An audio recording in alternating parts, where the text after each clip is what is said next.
Dear students, you are welcome to my online teaching classes. I am Shishpal Chauhan. For the students who are doing post-graduation in English, the teachers who are aspiring for clearing HTAT level 3 and the students who are preparing for UGC NET, and this video is meant for those students. Today I am taking John Keats' conception of beauty, and you may also take the question Keats as a poet of beauty or poet's philosophy of beauty. You may have this question in various forms. There may be quotation of some eminent critic and you are to prove or you are to disprove that statement. You are to explain John Keats' conception of beauty keeping in view the quotation you have got in your question. First of all, you will read the quotation of an eminent critic of John Keats, then you go ahead. Keats was an ardent lover of beauty. In fact, beauty was his religion. He loved it in all its forms and shapes. All of his poetry, right from Endymion to Hyperion, has one dominant theme, that is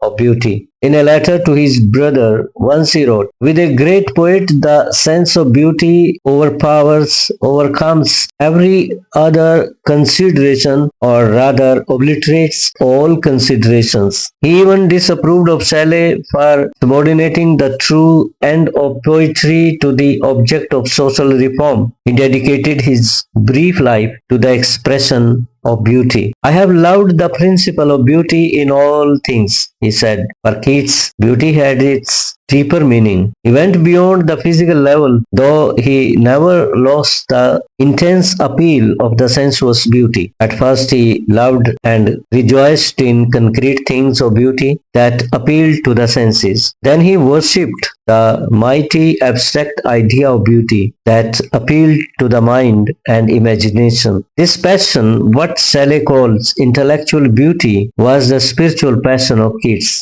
Its whole poetry is the growth of thoughts through sensations, of truth through beauty. In other words, even in Shakespeare it was slow but steady growth, but with Keats it was very rapid and it quickly reached the points of perfection. Had Keats written Ode to a Nightingale earlier, he would have merely delighted his ears by listening to the song of the bird. But he wrote this poem at the later stage when he had already attained maturity. So the song of that particular bird, nightingale, which he heard that particular evening, is merely a symbol of the universal beauty which is eternal. "Thou art not born for death, immortal bird. No hungry generations tread thee down." Keats would die. That particular nightingale would also die. But the song of the nightingale, that is, the beauty that the song represents, would continue forever.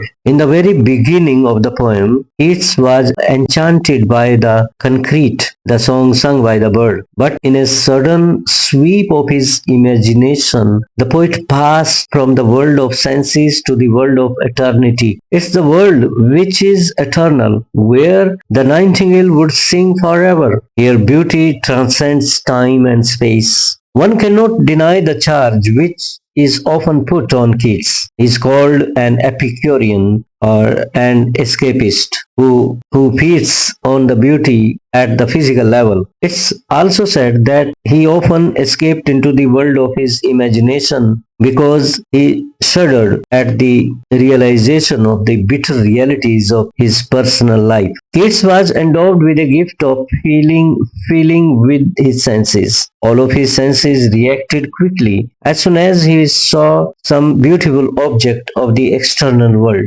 Then he transmitted those sense impressions into his poetry by means of his imagination. The very first line of Endymion strikes the keynote of Keats' poetry. "A thing of beauty is a joy forever." Keats had to experience sufferings and pains and even disappointments in his personal life. Even then, he took full delight in the beauty of the external world with all of his five senses. In one of his last poems, Ode to Autumn, he describes the sensuous beauty of this season, but there is a mixture of joy and sadness. Season of mists and mellow fruitfulness, close bosom friend of the maturing sun? Where are the songs of spring? Where are they? At this stage of his life, Keats was very well aware of the fact that every season has its beauty. Every stage in life, childhood, adolescence, youth, and even old age, has its charm and importance in life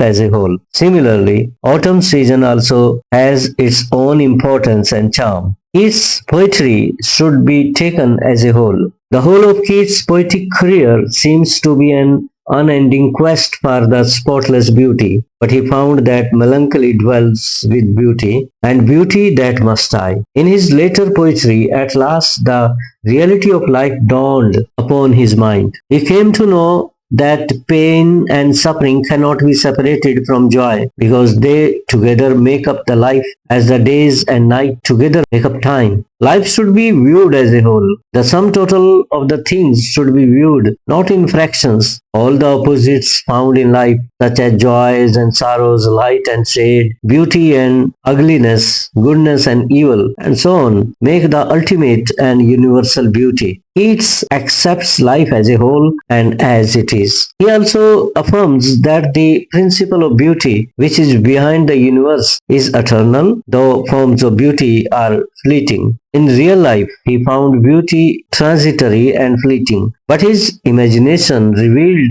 to him the essential truth about beauty. Its realization about the true nature of the world of art makes him all the more wise. He comes to know that in spite of its immortality, the world of art cannot provide a permanent refuge to human beings. Man must come back to the world of reality after a brief stay in the world of imagination. The poet realizes that the urn does not have the organism of life. It's a speechless, silent form. Towards the closing stanza of the poem, he calls it a cold pastoral. The world of art is dead and cold. It lacks the warmth of life. Similarly, Keats was aware of the limitation of imagination. He cannot live in the sweet company of the nightingale forever. When he finds himself betrayed, he says, "Adieu, the fancy cannot cheat so well." Imagination reveals a new aspect of beauty which is sweeter than beauty which is perceptive to the senses. The senses perceive only the external aspect of beauty, but imagination reveals its essence. What the imagination sees is as beauty, as Keats says, is truth. Hence, Keats declares in Grecian emphatically, beauty is truth and truth beauty. That is all ye know on earth and all ye need to know. Thank you, students.